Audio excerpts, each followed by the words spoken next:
Join me now, President of America First Legal and former senior advisor to President Trump, Stephen Miller. Stephen, thank you for joining us. Good to get you back on the show, my friend. You know, the decline is happening in real time. Why aren't people talking about utilizing the 25th Amendment to get this guy out? Well, you're asking exactly the right question. Every cabinet secretary needs to be asked whether or not they're going to invoke the 25th Amendment. You assembled an incredibly persuasive set of clips and sound and video in your monologue this evening. And it documents, as can 1,000 more clips that you've seen and that you've talked about before, that President Biden is not cognitively present.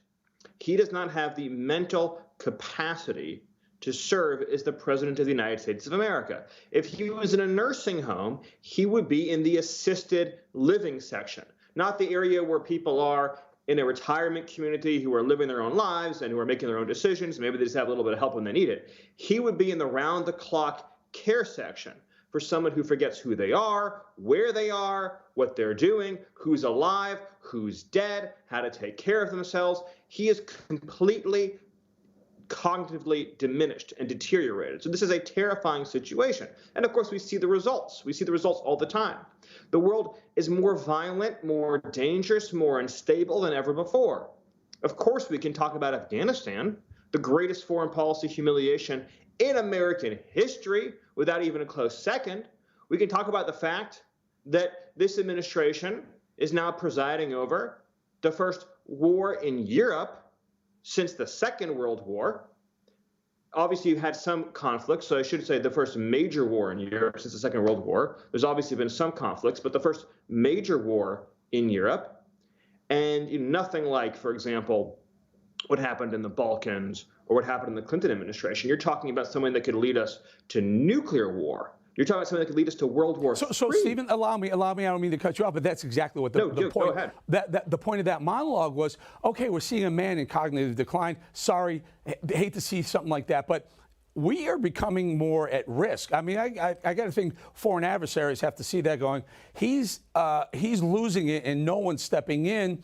My concern is the people who don't step in right now, and something really bad could happen if he makes a bad decision, says something really insightful.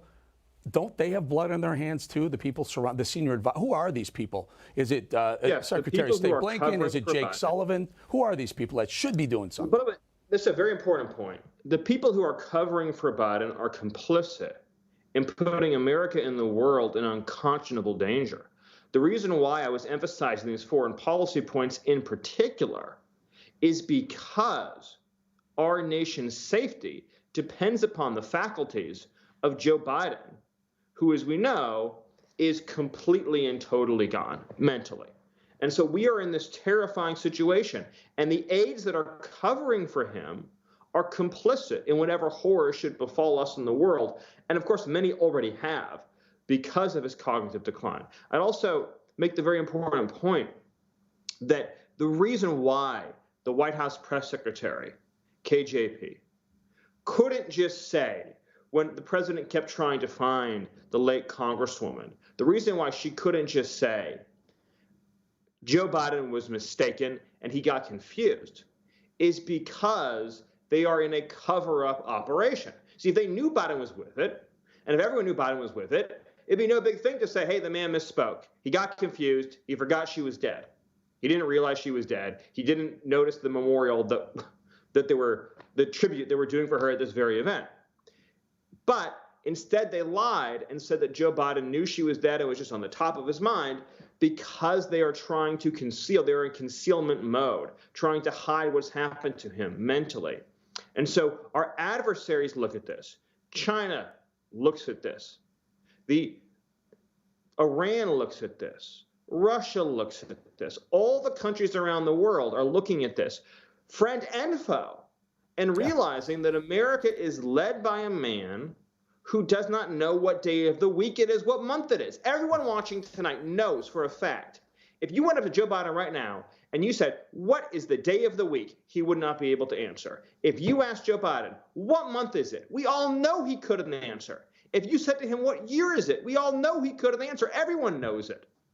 And that is truly, truly frightening for this country. Frightening, and also I'm concerned for the people surrounding. I mean, look, Ron Klain was there, Blinken. Someone needs to step up and say it's time. And by the way, our foreign adversary Kim Jong-un just went, oh wow, I guess we have an alliance with the United States. Yeah, we've accidentally formed a military alliance with North Korea in the last week, so we have that going for us too. Yeah, he tends to change our foreign policy on the spot, or they do, I should say. Stephen Miller, great having you on. We'll get you back again real soon. Appreciate your time, my friend. Thank you so much.